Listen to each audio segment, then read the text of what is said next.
नमस्कार। देश भर में चल रहे किसान आंदोलन के बीच में राजनीतिक मोर्चों पर जो नतीजे निकलकर सामने आ रहे हैं उससे हालात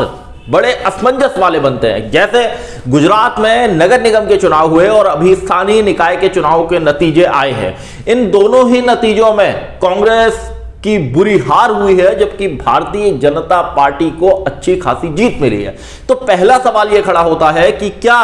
किसान आंदोलन का असर गुजरात तक नहीं पहुंच पाया है, क्योंकि जिस तरह की जीत भारतीय जनता पार्टी को वहां नगर पालिकाओं में, नगर निगम में, तालुका तहसील पंचायतों में, जिला पंचायतों में मिली है, उससे सवाल यह जरूर खड़ा होता है कि पेट्रोल डीजल की महंगी कीमतें, किसान आंदोलन और रोजगार के मसले पर युवाओं ने जिस तरह सोशल मीडिया पर लगातार मोदी रोजगार 2 का ट्रेंड कराया हुआ है, तो क्या इन बातों का असर गुजरात में नहीं हो रहा है, जबकि हरियाणा के नगर निगम चुनाव और पंजाब के स्थानीय निकाय के चुनाव में नतीजे विपरीत रहे थे। दूसरा एक सवाल खड़ा होता है कि कांग्रेस पार्टी की गुजरात में हालत लगातार बिगड़ती क्यों जा रही है, दुर्गति होती जा रही है कहना होगा। इस पर मैं बात करूंगा। आप देख रहे हैं सत्यहिंदी.com। अपील मेरी आपसे यही है, कॉर्पोरेट मीडिया के मुकाबले आजाद पत्रकारिता का समर्थन करें। सत्य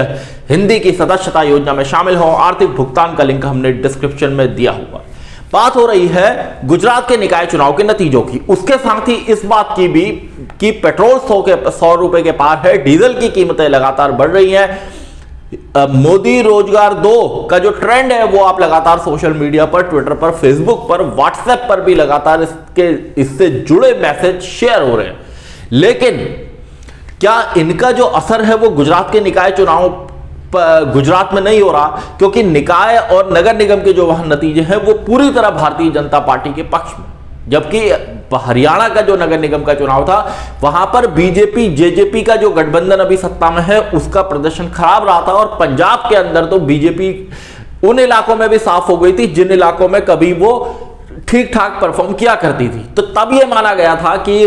किसान आंदोलन का यह असर हुआ, लेकिन यह असर गुजरात तक क्यों नहीं पहुंचता। इस बीच जब किसान इस बात का ऐलान करते हैं कि वो चुनावी राज्यों में जाएंगे, विशेषकर बंगाल में, और वहां पर बीजेपी को वोट न देने की अपील करेंगे, तो इस पर भी नजर बनाए रखनी जरूरी है कि क्या इस ऐलान का कोई असर होगा। दूसरी सबसे बड़ी बात कि कांग्रेस के अंदर जिस तरह का घमासान चल रहा है, G23 का जो गुट है, जो बागी नेता हैं कांग्रेस में, असंतुष्ट नेता हैं, उनकी ओर से जिस तरह की बातें कही गई हैं, जम्मू में शांति सम्मेलन किया गया और उसके बाद अधीर रंजन चौधरी और आनंद शर्मा जो G23 गुट के नेता हैं, इनके बीच में जो बहस हुई उस बात को भी आप जानते हैं। राहुल गांधी और प्रियंका गांधी बेशक चुनावी राज्यों के दौरे कर रहे हों, लेकिन जो गुजरात के निकाय चुनाव के नतीजे आते हैं वो निराश करते हैं कांग्रेस के लोगों को, और इसको भी कि क्या वहां कांग्रेस का संगठन ठीक ढंग से सरकार की जो नाकामियां हैं, सरकार की विफलताएं हैं, या जो किसान आंदोलन है उस मसले पर एक कैंपेन नहीं कर सका। जबकि उत्तर प्रदेश के अंदर जहां कांग्रेस का संगठन इतना मजबूत नहीं है, वहां प्रियंका गांधी ने भी और बाकी कांग्रेस कमेटी, जो प्रदेश कांग्रेस कमेटी है या जो पश्चिमी उत्तर प्रदेश के कांग्रेस के लोग हैं, वहां उन्होंने ठीक ठाक मूवमेंट तैयार किया है, बावजूद इसके कि कांग्रेस बीते कई सालों से राज्य की सत्ता से बाहर है। और गुजरात के अंदर कांग्रेस के लिए एक तो आम आदमी पार्टी चुनौती बन रही है, दूसरी AIMIM जो असदुद्दीन ओवैसी की पार्टी है, इस पार्टी ने भी कई जगहों पर ठीक ठाक प्रदर्शन किया हुआ है। तो 2022 के अंत में गुजरात में विधानसभा के चुनाव होने, और पिछले चुनाव अगर आप 2017 का याद करेंगे तो तब राहुल गांधी ने बहुत पसीना बहाया था और हालात ये हो गए थे कि प्रधानमंत्री नरेंद्र मोदी और बीजेपी के तत्कालीन अध्यक्ष अमित शाह को पूरा जोर लगाना पड़ा था, और भारतीय जनता पार्टी उससे अपने पिछले मुकाबले से कम सीटें ला पाई थी। लेकिन उसके बाद से कांग्रेस के विधायकों में लगातार भगदड़ मची, और भगदड़ का आलम यह हुआ कि आज पार्टी के कई विधायक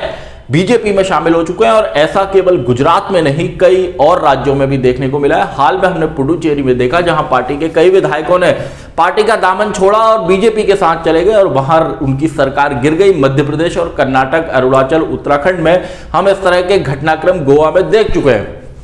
तो ये जो हालात हैं ये कांग्रेस के लिए निश्चित रूप से चिंतित करने वाले होते हैं, क्योंकि पंजाब में अगर किसान आंदोलन में पार्टी को सफलता मिलती है तो क्या पार्टी का कैडर, पार्टी का मूवमेंट, जो पार्टी के कार्यकर्ता हैं वो गुजरात में इस किसान आंदोलन को नहीं पहुंचा सके, वहां पर एक मूवमेंट तैयार नहीं खड़ा कर सके। ये भी एक बड़ा सवाल बनता है। इस हार के बाद जो गुजरात कांग्रेस के अध्यक्ष है अमित चावड़ा, उन्होंने अपने पद से इस्तीफा दिया और जो विधानसभा में नेता प्रतिपक्ष हैं